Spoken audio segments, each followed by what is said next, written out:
Et aujourd'hui, je reçois Adriana Aldana Siciliano. Bonjour Adriana, Bonjour Julita. quel plaisir de t'avoir à ce micro. Eh bien, le plaisir est partagé de te retrouver. Autant plus que nous sommes toutes les deux podcasteuses. Oui, nous avons ce point en commun, ce point de rencontre toutes les deux. Tu as un très beau podcast qui s'appelle Plumania, le podcast des entrepreneurs qui écoutent leurs ambitions pour inspirer leur business. Ah ben voilà, vous voyez, le ton est donné. Et tu es Hmm. Et tu es coach comportemental en management. Tu nous expliqueras ce qui se cache derrière ce titre. Avec joie. Et nous allons parler aujourd'hui de prise de parole, particulièrement pour les femmes de notre génération, donc 40 ans et plus, de tous les blocages que nous pouvons avoir dans cet exercice, toutes les opportunités que ça peut nous apporter et tous les à côté. On va peut-être pas aller sur la technique, mais beaucoup de choses autour de la prise de parole pour la femme. Est-ce que le programme te convient? Il est parfait, Julita. Comment tu te sens ce matin? Eh bien, je me sens très très bien, chargée d'énergie positive, déjà pour être avec toi et pour, on va dire, démarrer cette journée. Exceptionnel. On va, par ce podcast, inspirer, j'espère, toutes celles et peut-être ceux qui nous écoutent pour vous donniez l'autorisation de prendre la parole. C'est très vaste et c'est exprès. On ne va pas vous inciter de lancer un podcast en particulier, de donner une conférence, mais vraiment de vous approprier votre propre parole. C'est quelque chose qui est extrêmement important pour Adriana et moi-même. Et nous allons aussi vous démontrer combien ça transformait notre vie. Alors moi, dans ce podcast, je raconte souvent mon histoire. Donc je vais demander à toi, Adriana, comment tu t'es retrouvée à lancer ton podcast et prendre la parole? Eh bien, je te remercie, Julita, de m'accorder cette opportunité avec toi, au bout du micro. Eh bien, disons que la possibilité de créer mon podcast, Plumania est venue de façon assez inattendue et c'est très souvent quand une, possibilité, un projet arrive soudainement, qu'il devient magique. Quelque part, quand on a il y a pas de doute possible sur la destination que l'on vise et j'ai démarré ma carrière, professionnelle entrepreneuriale en 2021 et j'ai démarré à cette époque, mon activité dans la rédaction web SEO, le copywriting et la création de sites internet.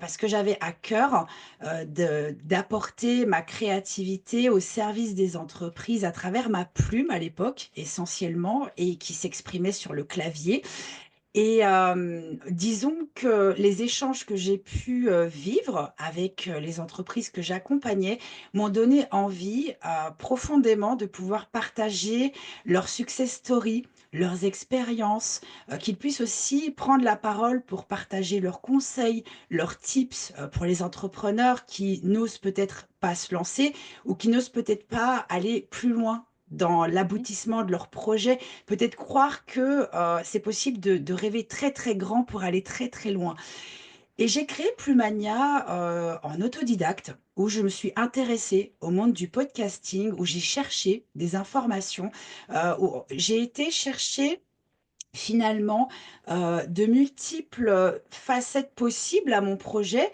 un peu comme un diamant que j'ai taillé au fur et à mesure jusqu'au moment où il ressemblait clairement au résultat que j'attendais et j'ai lancé Plumania en tant que projet plaisir, sans attente financière ni attente par rapport au nombre d'écoutes, juste pour le plaisir de pouvoir partager au bout du micro et j'ai eu la joie d'interviewer jusqu'à présent une trentaine d'entrepreneurs, et chaque histoire, chaque parcours est finalement, pas vraiment un hasard au bout du micro, mais une synchronicité. Chaque Oui. personne a apporté, son savoir, son expérience de vie et son expérience aussi professionnelle pour inspirer, ma communauté aujourd'hui. Et est-ce qu'aujourd'hui, tu es dans le même état d'esprit, c'est-à-dire que tu fais ton podcast et tu regardes pas les chiffres, peu importe l'audience, peu importe le nombre d'écoutes? Actuellement, oui. Simplement pour la raison à cela, c'est que, aujourd'hui, je me concentre essentiellement sur mon activité professionnelle en tant qu'entrepreneur, où je place beaucoup d'énergie, dans le coaching comportemental en management. J'ai également un équilibre à trouver avec la communication digitale et je concentre mon énergie au bon endroit. C'est-à-dire que, j'essaye, on va dire, du mieux que je peux, de ne pas me disperser dans mes Mhm. actions et avoir 3 activités entrepreneuriales à gérer parce que c'est une vraie activité, le podcasting. Alors, tu me tends la perche, donc je veux bien que tu nous expliques en quoi consiste ton activité de coach comportemental en management.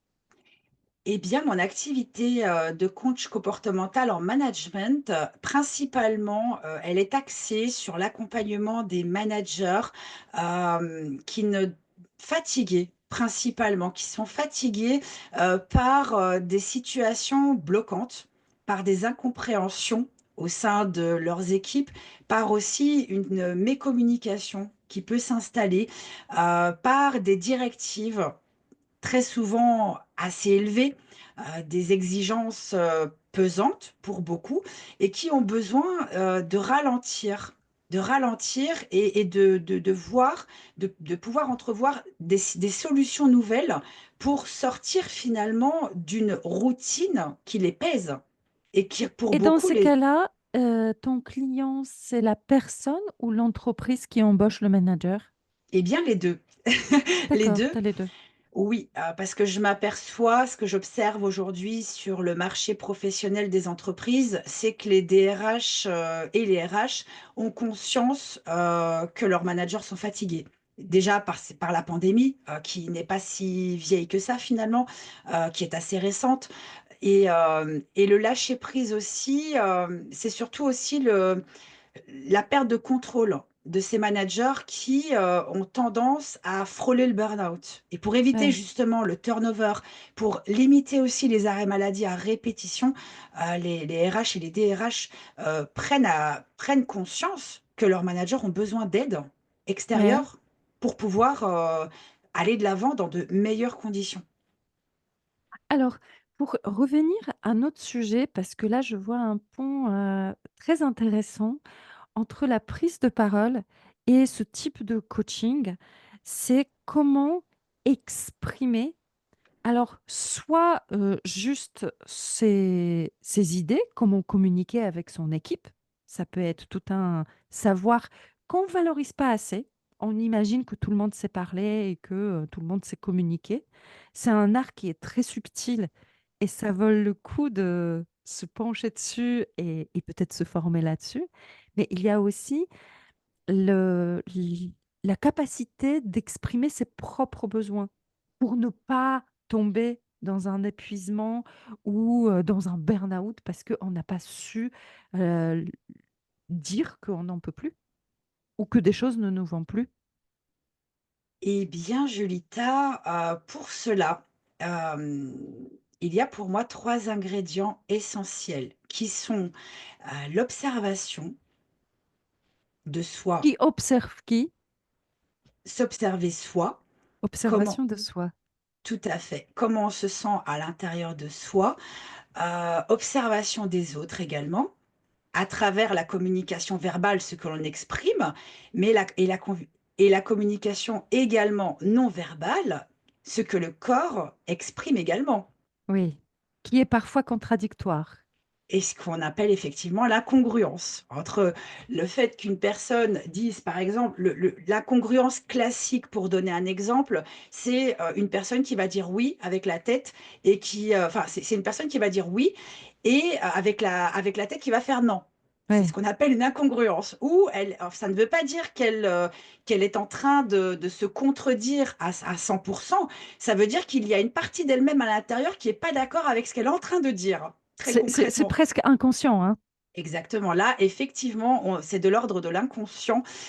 Le deuxième ingrédient qui me paraît essentiel, c'est, l'écoute active et je place ce deuxième mot volontairement parce qu'il y a écouter et écouter. Il y a 2 façons de pouvoir écouter. Écouter avec ses oreilles, c'est une chose et l'écoute active, c'est également la capacité à pouvoir se taire sur soi.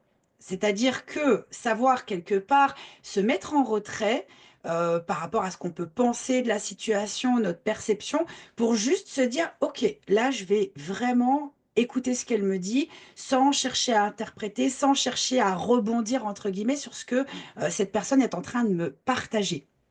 J'appelle ça souvent, pour tous ceux qui ne sont pas allés vers le développement personnel, qui ne sont pas coach et pour qui le terme écoute actif est un peu vague, c'est écouter pour comprendre et ne pas écouter pour répondre. En effet, Julita, et c'est justement là où le troisième ingrédient arrive, c'est la reformulation Ah oui, qui, tu veux coacher tout le monde, toi.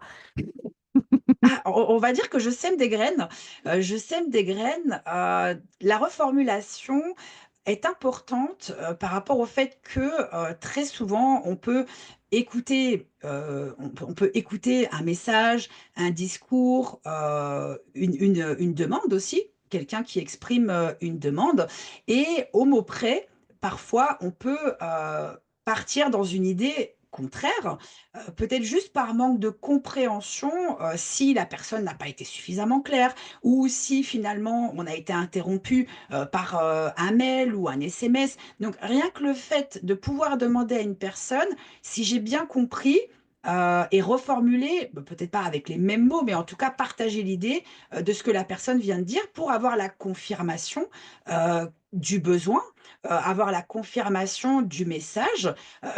Une personne qui va dire, bah: «J'ai besoin de toi pour pouvoir, m'aider dans cette réunion, mais j'aimerais que ça te prenne pas trop de temps». D'accord, si j'ai bien compris, tu as besoin de mon intervention pour cette réunion sans que ça perturbe mon activité. Ce serait une autre façon de pouvoir reformuler Oui, en réinterprétant, ses propos sans pour autant, prendre mot pour mot ce qu'elle vient de dire. exactement.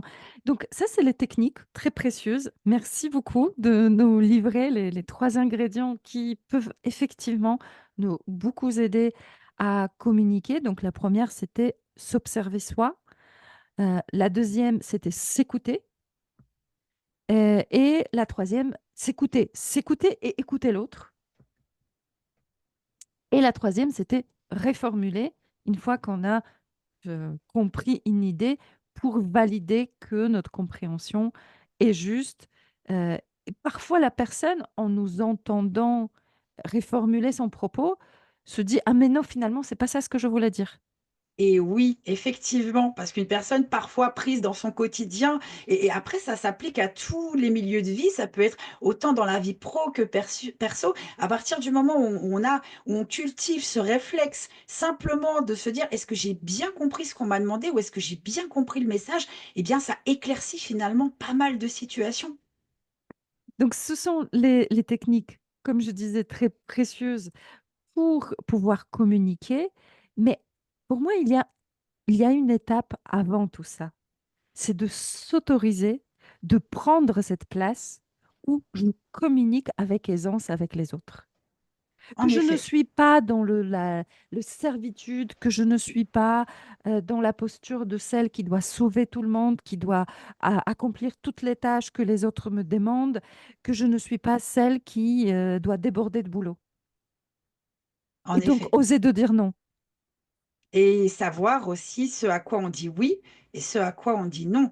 À partir de quand, les demandes qu'on exprime, par exemple, viennent, finalement perturber, notre équilibre. qu'est-ce qui reste confortable pour moi? Qu'est-ce que j'accepte? Qu'est-ce que je n'accepte pas? Qu'est-ce que j'ai envie de faire et qu'est-ce que je n'ai pas envie de faire? Et quand est-ce que je m'accorde une parenthèse pour respirer? C'est ça.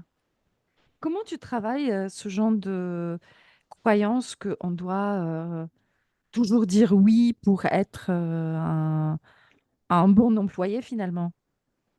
Eh bien, ce type de croyance, la manière dont j'accompagne, la façon, on va dire, de la convertir en une croyance limitante qui peut, générer dans la vie de la personne des problématiques, la freiner, générer des situations inconfortables quand elle doit prendre la parole, par exemple, eh bien, c'est la prise de conscience de l'impact de cette croyance dans sa vie et finalement de d'amener cette personne à se questionner et se demander jusqu'à quand cette croyance va impacter ma vie et qu'est-ce que finalement ça va qu'est-ce que ça implique Ouais, de penser autrement et c'est en fait prendre la croyance limitante et à travers l'art du questionnement, poser des questions, ouvrir des portes, générer des prises de conscience, pouvoir avoir d'autres perspectives et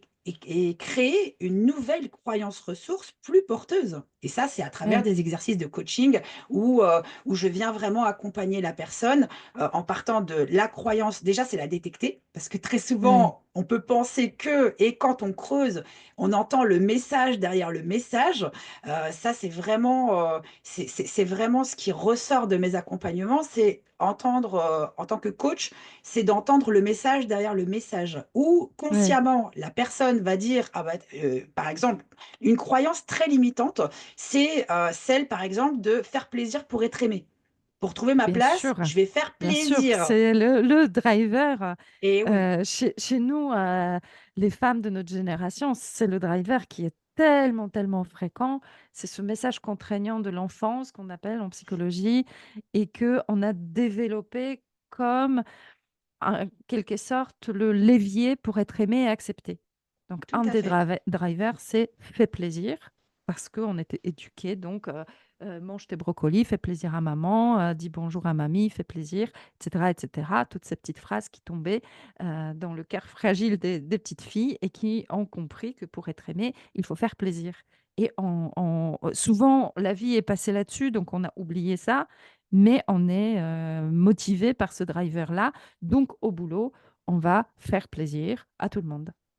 tout à fait, par peur, de ne pas être accepté, par peur de ne pas être aimé et d'ailleurs, si je peux me permettre de glisser, c'est la on va dire la croyance très qui a été assez Glisse, ma ancrée, belle. la croyance ancrée en moi depuis mon enfance, c'était: «Sois belle et tais-toi». Très classique aussi. Ah oui, ah oui, Et ce «Sois belle et tais-toi», peut-être que ça a été, à partir du moment où, j'ai pris conscience que, pourquoi je vais me taire finalement et jusqu'à quand je vais me taire? Peut-être que c'est ce qui m'a amené aussi inconsciemment, à créer ma chaîne de podcast, qui sait? absolument. Ah oui, oui, c'est une revendication que j'adore. Ouais, ouais.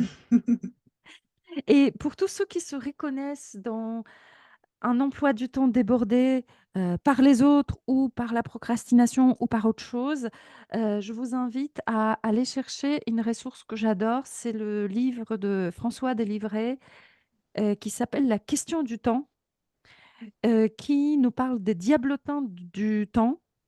Donc, c'est un peu les profils qu'on peut avoir avec le temps, comment on le gère, comment on place ses priorités, comment on s'organise. Et à la fin de ce bouquin, il y a un test à faire et ça nous donne hum, une identité, un diablotin qui nous pourrit la vie. Moi, je suis par exemple une cigale, donc je suis absorbée par tout ce qui est nouveau. Donc, quand tu me soumets un projet nouveau, je vais donner toute mon énergie et lorsque la tâche va devenir un petit peu plus euh, euh, chiante, disons les Clairement, choses pour moi. Mais non, je voulais dire qu'elle va demander plus de rigueur, plus de répétition, qui va être dans la structuration. Ben, là, j'ai beaucoup de mal. Donc, j'ai appris. maintenant j'ai appris à pallier ce problème, mais prise de conscience était très importante. C'est le déclencheur très souvent. Ouais, ouais, ouais. Très bien. Donc, dans ton accompagnement des managers, c'est ces problématiques-là qui sortent souvent. Si on parlait de ton activité de podcasteuse et celle qui a dû s'autoriser à parler, qu'est-ce qu'il a été le plus difficile à surmonter? Eh bien, ce qui a été le plus difficile à surmonter, c'est le développement de ma chaîne de podcast sur YouTube. Pour la simple et bonne Parce raison. que l'image, Exactement, ok, exactement et j'ai énormément, travaillé, sur ma perception de mon image. parce qu'il fallait être belle. Pas spécialement, c'était plus, Je reviens à ta croyance, à la phrase que tu as citée, sois belle et tais-toi, ou tais-toi et sois belle. eh bien, disons que c'était plus, m'autoriser à lâcher prise devant la caméra. C'est plus vraiment ça, parce qu'à Ouais. partir du Mais c'est moment où il y pas un a exercice facile, hein. oui, en effet. C'est exactement ça, et c'est tout récent, hein du coup, derrière le micro, il y a c'est quelque part, c'est presque comme une barrière où il y a pas l'image, donc OK, on entend ma voix, donc c'est quelque part une sorte de contrôle sur la situation où on ne voit pas ce qui se passe en live. On a la voix où effectivement c'est en live, mais on garde quand même ce petit cadre un peu, cette part de «mystère» entre guillemets sur le Ouais, moment où c'est filmé et face à la caméra, bien du coup, c'est pas la même chose. Il y a quand même beaucoup de choses qui passent à travers la gestuelle, à travers, le regard, à travers, ce qu'on peut ce qui émane de nous finalement et finalement, je me suis rendu compte que, c'était plus facile que ce que je pensais. Simplement de lâcher prise et c'est ce que je fais et c'est exactement ce que j'accompagne comme action, comme résultat, le lâcher ouais. prise, où très souvent les personnes, que j'accompagne me disent: «Mais on fait comment pour lâcher prise et comment est-ce que je vais savoir que j'ai vraiment lâché prise?» Eh bien, finalement, le lâcher prise, c'est que quand on a ce sentiment de plénitude intérieure où le doute n'a plus de place, où on est Ouais. juste en train de vivre vraiment le moment. Qu'est-ce que Alors, tu en penses? ce genre de sentiment, il n'est pas constant pour moi. C'est des fulgurances qui parfois arrivent dans la vie et qui sont très souvent envahies par les doutes. C'est un peu la courbe pour moi. On arrive, on vit cette plénitude, ensuite on est envahi par quelques doutes, on les surmonte, on cherche une autre solution et puis on y arrive pour la deuxième fois et c'est de plus en plus fréquent et ça, on peut le garder de plus en plus longtemps, mais c'est pas un état stable. Eh bien, je suis tout à fait d'accord avec toi, Julita, et si je peux apporter mon regard, sur ce que tu viens de partager, selon moi, quand on a cet état de plénitude intérieure, c'est quand on est en capacité, de vivre avec le cœur et justement notre mental est très, très bien fait parce que lui, son objectif, c'est d'avoir le contrôle sur ce qui se passe, d'être un peu en pilotage automatique où finalement on sait comment on va vivre, on sait ce qui va se passer, où tout est cadré, structuré, où tout est confortable finalement parce que, on sait ce qui va se passer. La Oui, routine, le quotidien, il y a pas de «risque» entre guillemets, vu qu'on est en pleine, le mental est en pleine maîtrise de ce qui se passe. Alors que quand on est dans cet espace intérieur presque connecté avec son cœur, là, on peut rentrer dans sa zone d'audace, mais du coup, ça demande aussi, de se lâcher prise pour se dire: oui, Finalement, peu importe ce qui va se passer, qu'est-ce que je risque?» Et c'est oui, savoir aussi lâcher sur le résultat attendu. Par exemple, quand on prend la parole, finalement, qu'est-ce qui va se passer si dans mon discours, j'ai oublié 3 mots? Qui va oui, s'en rendre compte?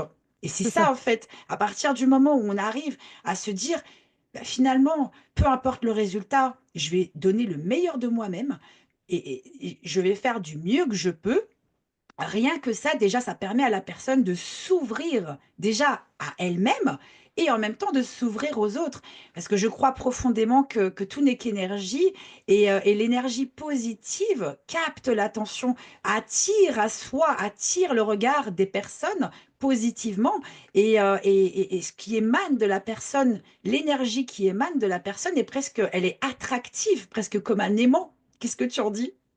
Ça me parle beaucoup et là, je me dis qu'on bascule sur un autre sujet qui va beaucoup parler à toutes les femmes qui ont une activité professionnelle qui passe par une promotion sur des réseaux sociaux. Parce que c'est l'authenticité qui est très difficile à garder parce que lorsque on se lance sur des réseaux sociaux, alors si on est de notre génération, on n'est pas né avec, les réseaux sociaux, hein. Ils sont arrivés, je sais pas, on avait une trentaine, je crois, je sais pas, moi, c'est à peu près, de et c'était les réseaux sociaux ont évolué aussi. Aujourd'hui, ils ont cette tête-là, ils n'avaient pas cette tête-là, auparavant et lorsqu'il faut y aller, il faut accepter qu'on va être vu, jugé. C'est ce qu'on cherche, mais ce qu'on redoute le plus.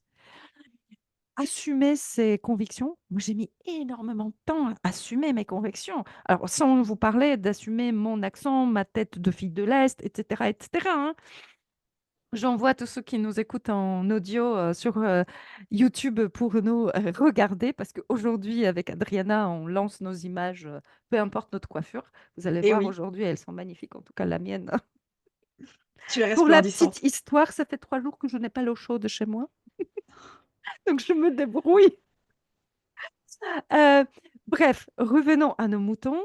Donc, c'est cette partie de communication qui va beaucoup parler à des femmes qui ont dû s'autoriser à aller se montrer, assumer ses convictions, assumer son image, assumer, ses origines et rester authentique.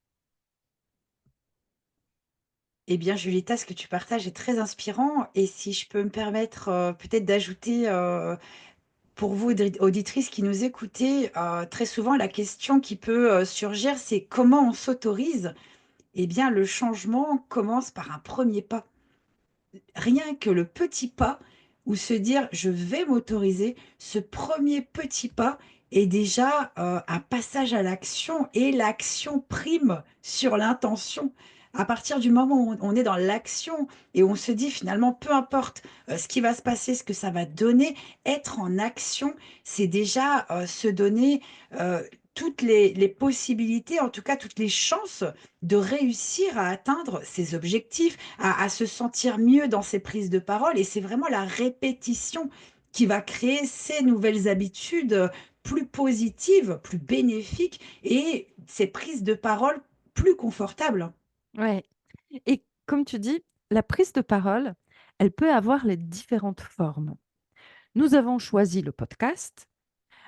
Toi, tu as choisi aussi prendre la parole à travers de tes coachings vers les managers en entreprise. Pour moi, la prise de parole passe aussi par les conférences. J'ai mis longtemps à m'autoriser ça, mais c'est un kiff tellement puissant quand je me retrouve avec le public. Alors, il m'est arrivé de donner une conférence devant, 10 personnes où la moitié, c'était mes amis, mes enfants, hein. Les débuts, il faut bien commencer par quelque chose. Et c'est tout à fait OK. Et c'était tout à fait OK, c'était des conférences absolument magiques. Mais aujourd'hui, je donne des conférences à des endroits, avec plus du monde et qui viennent chercher quelque chose qui résonne en eux. Je ne sais même pas quoi, souvent, c'est des choses très différentes. C'est ça aussi la magie d'une conférence de Dev Perso, c'est que tu dis une chose, il y a, pour moi 40-50 personnes et il y a 40-50 messages. Juste magique parce que chacun repart avec quelque chose qui l'a touché. Ma prise de parole passe aussi par accompagnement des entrepreneurs femmes à lancer leur première conférence ou lancer leur podcast, parce qu'aujourd'hui, je crois très fortement que c'est par cette prise de parole-là qu'on peut augmenter son estime de soi et la confiance en soi, qui sera les bases de la suite de notre vie. Mais ça peut être aussi l'écriture. J'ai fait un live sur LinkedIn avec une, écrivaine. J'ai fait aussi un podcast avec les femmes qui sont biographes écrivaines et donc qui libère en quelque sorte les histoires qui dorment en nous, qui parfois nous bloquent à travers de l'écriture dans un livre. Et oui, d'ailleurs, l'écriture, quelque part, c'est l'expression de l'âme, c'est l'expression de ce qu'on l'on a en soi et d'ailleurs, je propose dans mes accompagnements, je mets à disposition, en fait, des personnes que j'accompagne, un carnet, d'écriture personnalisé qui comprend justement des exercices et cetera que je viens les amener à faire au fur et à mesure, de l'accompagnement et c'est beau de voir ce qui Et peut quel est ressortir, l'impact d'exercice d'écriture sur tes coachés? l'amplification de la prise de conscience et l'ancrage des bénéfices du coaching. C'est vraiment ce qui ressort. C'est l'ancrage des pratiques.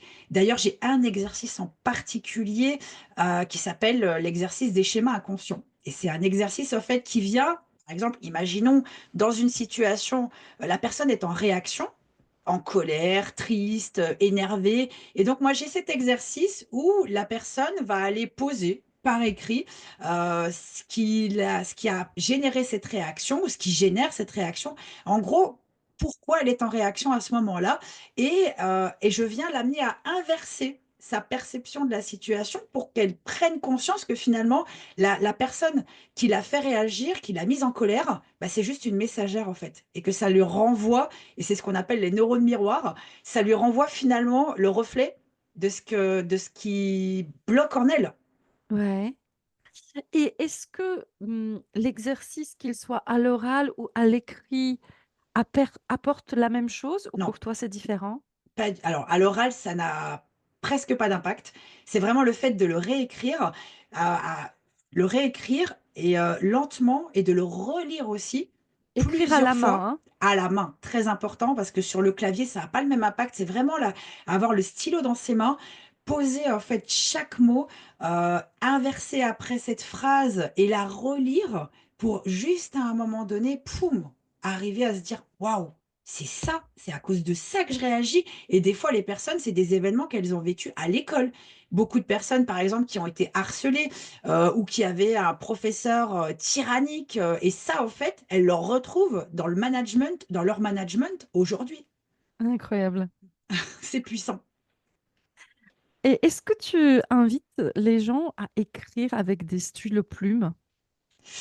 Eh bien, je n'invite pas à le faire, mais je le fais personnellement. D'ailleurs, Ouais. j'ai un rituel, depuis que je me suis lancée dans l'entrepreneuriat en 2021, c'est celui des cartes de vœux que j'envoie à toutes les entreprises que j'accompagne et du coup, en fait, je leur, écris un message personnalisé pour chacun au stylo plume. Ça me tient à cœur, parce que pour moi, la plume, est une belle symbolique, bah, d'ailleurs Plumania, Ben moi. oui, je fais référence à ton podcast, effectivement. Voilà, donc pour moi, la plume a une symbolique, très forte, très inspirante, très porteuse et la sensation que j'ai quand je j'ai un stylo plume entre les mains, que je pose les mots sur le papier, c'est sensoriel. C'est le son de la plume sur la feuille, enfin, c'est vraiment une expérience que j'aime énormément. Est-ce que tu as un stylo fétiche en particulier, une marque, une couleur? Eh bien, j'en ai un, c'est intéressant que tu me poses cette question. C'est celui de mon papa, qui n'est plus là Hmm. aujourd'hui, mais qui m'avait, il me l'avait offert quand j'avais 10 ans. C'était un de ses premiers stylos plumes. Aujourd'hui, ce stylo a plus de 30 ans. D'ailleurs, il faut que je remplisse, le réservoir. Il ne fonctionne pas, mais c'est sentimental. Peu importe l'état de ce stylo, il est là, il est avec moi Donc et il je le écrit plus. conserve. Pas enc plus, maintenant il faut que je pense à acheter une cartouche tout simplement parce que c'est des cartouches spécifiques. C'est un ancien modèle, donc c'est difficile à trouver. Donc c'est sur ma to-do list de trouver la cartouche pour qu'elle Alors, puisse refonctionner. est-ce que tu as une ancienne cartouche de ce stylo? Elle est à l'intérieur du réservoir. Alors, l'astuce que je te donne en off, mais prenez toute, si vous écrivez au stylo plume, tu achètes de l'encre et tu remplis cette cartouche avec une seringue. Très bien, eh bien je note. Merci C'est ce que beaucoup. je fais avec mes stylos. Génial. Très bien, donc on écrit avec les stylos plumes si vous avez cette envie. achetez-vous un beau stylo plume. Il y en a qui sont pas très chers, mais c'est vrai que le plaisir de faire glisser la plume sur le papier, c'est un kiff. Et en fait, tu as bien expliqué, mais dans les neurosciences, on a fait des études et on sait aujourd'hui que écrire à la main impacte à une zone de cerveau bien particulier qui nous aide à ancrer le message en nous. Et quand on écrit, alors stylo plume ou pas stylo plume, pour le coup, on a besoin de structurer son message. On a besoin de choisir la pensée parmi nombreuses pensées qui tournent en boucle. On a besoin de donner focus à quelque chose et toutes ces actions dont on ne se rend pas compte nous aident à progresser. Je te rejoins totalement dans ce que tu nous partages. D'ailleurs, comme petit apport, au niveau du cerveau, la partie au niveau du front qu'on appelle le préfrontal, c'est celui qui est créateur. C'est celui qui permet justement de créer, d'innover, enfin, de vraiment en fait, être dans l'inspiration, la création. Alors que du coup, d'autres parties du cerveau sont plus, axées sur le contrôle, sur, les pilotages automatiques. Mais cette partie qu'on appelle, très souvent le troisième œil, le préfrontal, qui est aussi appelé œil de la sagesse, est vraiment la partie du cerveau qui permet de créer et quelque part, créer, la vie qu'on veut vraiment. Ça peut aller jusque-là et parce qu'en fait, Ouais. nos pensées créent nos réalités. Plus nos pensées sont positives, plus inconsciemment notre corps se met en action pour effectuer des actions positives, comme par exemple quand on prend la parole et qu'on se dit: «Bon allez, je vais faire du mieux que je peux, peu importe ce que ça va donner, je vais y aller». On peut par exemple avoir une petite phrase ressource, ce petit coup de boost en fait où, on peut se dire, «Let's go» ou peu importe ce qu'on peut se dire et plutôt que inversement, si on se dit: «Ah ben je sais pas si je vais réussir à retenir tout mon texte et qu'est-ce qu'ils vont penser et est-ce que finalement j'ai bien fait de mettre cette chemise?» Le message en fait qu'on envoie au cerveau, il est différent.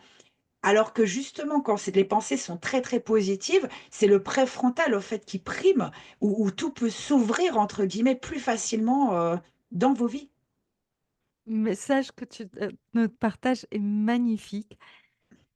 Heu, Merci. on a bien vu que la prise de parole peut être transformative, magique presque, même s'il n'y a rien de magique, qu'elle peut être bloquante, mais ça vaut le coup de le surmonter, de surmonter ces blocages. Si on arrive tout seul, c'est très bien. Si on voit qu'on tourne en rond, et qu'on a envie d'accomplir quelque chose, mais c'est compliqué, mon conseil, c'est faites-vous accompagner. Et je te rejoins effectivement.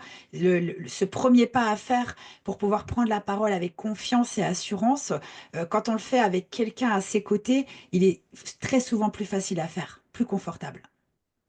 Mais faites-le. J'aimerais juste parler, avant qu'on termine, de ce que j'appelle la procrastination active.